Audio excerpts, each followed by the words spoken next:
Good morning of class 11th student. Today I will teach to you epithelial tissue.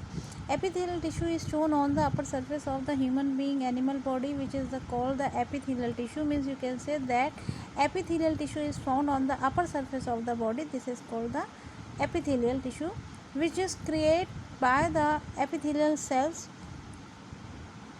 This is the location and it will be originate in the embryonic stage of the human being, animal and any organism, living organism, that is a originate in the embryonic stage. And important features is this, that epithelial tissue, it will be give the protection of the body, and there is a very little amount of intracellular space. And you can say that there is no found the intracellular space.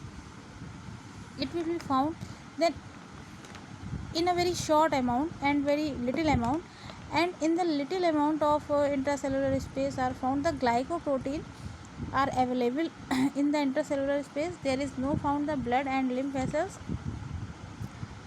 Its functions is main protection, absorption, secretion, conduction, excretion. Protection means upper surface of the body is given the protection by outer injury, outer wastage material.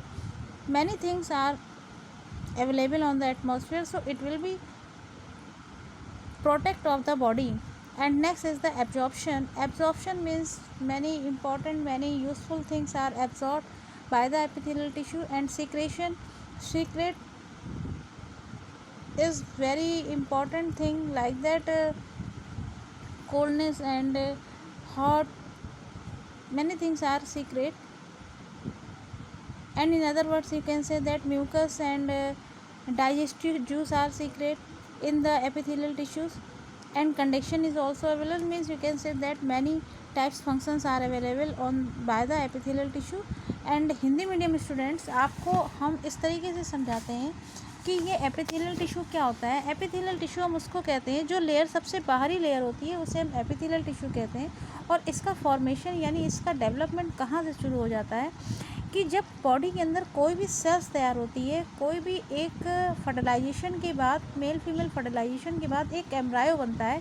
उस embryonic stage पर एक cell होती है सबसे पहले, और उस cell में बहुत डिवीज़न होते हैं, यानी बार बार डिवीज़न, एक सेल से दो, दो से चार, चार से आठ। ये आपको मालूम है, सेल डिवीज़न में आपने ऑलरेडी पढ़ा होगा 9th क्लास में। तो जब सेल में डिवीज़न होता है तो इस डिवीज़न के थ्रू बहुत सारी सेल्स तैयार हो जाती हैं, और सेल्स के एक ग्रुप को आप कह देते हो कि ये टिश्यू है। टिश्यू के ग्रुप को हम कह देते हैं कि ये अंग है।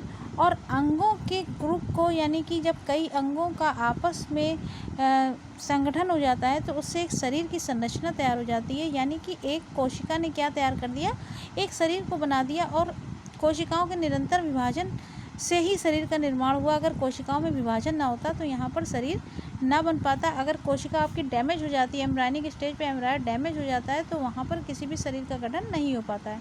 उसके बाद ये कितने पार्टों में डिस्ट्रीब्यूट है, अगर हम इसको कोशिकाओं के स्ट्रक्चर के आधार पर देखें, हर जगह की कोशिकाएं अलग अलग स्ट्रक्चर की होती हैं।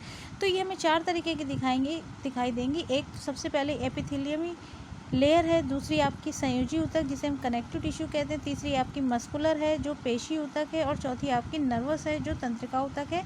एपिथेलियम ऊतक की जो विशेषताएं थी ये आपने पहले भी पढ़ ली इंग्लिश मीडियम में, कि ये प्रोटेक्टिव लेयर है, और उसके बाद कोशिकाएं आपस में एक दूसरे के साथ सटी रहती हैं। उसके बाद कोशिकाओं के आधार पर, यानी कि ये किसी भी सेल्स के बिल्कुल बेस पे मिलने वाला आपकी लेयर है एपिथेलियम लेयर।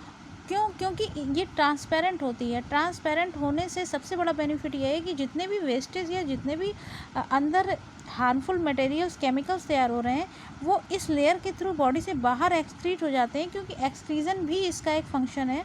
तो ये बॉडी से बाहर निकाल देते हैं। उसके बाद कुछ ऐसी यूज़फुल थिंग्स हैं जो एटमॉस्फेयर से बॉडी के अंदर लेनी होती है, वो उसी लेयर के थ्रू बॉडी के अंदर भी ले लेते हैं। ये थी आज आपकी क्लास।